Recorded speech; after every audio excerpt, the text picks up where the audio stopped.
Велосипед со два волани, направен од метал, кој треба да искачи патека на која има пречки од лажни вести.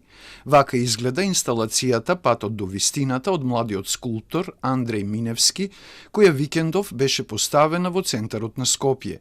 Таа е прва од неколкуте планирани уметнички акции со кои Центарот за современи уметности летово се вклучи во борбата против лажните вести и дезинформациите.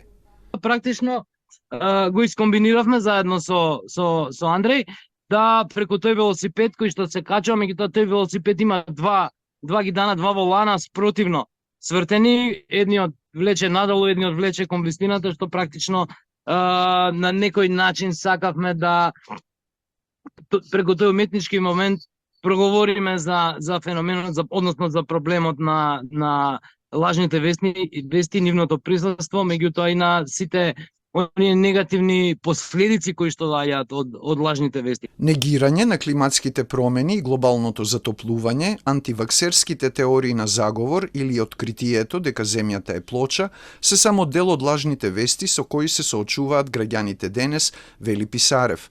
Според него, акцијата е наменета особено за повозрасните граѓани на 60 и повеќе години.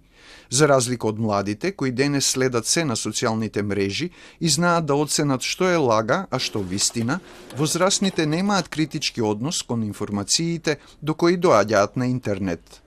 Од луѓето со кои што сме имале прилика да разговараме, поготово таа позрела популација 60, 65 плюс, 70 плюс, кои што живееле во едно друго кога немало дезинформација, не постоеле, значи сето она што ќе било, дали е весник, дали е телевизија, дали е радио, тоа е тоа. Тоа биле факти и оние го земаат тоа здраво за готово. Денеска таа генерација особено е ранлива на дезинформации.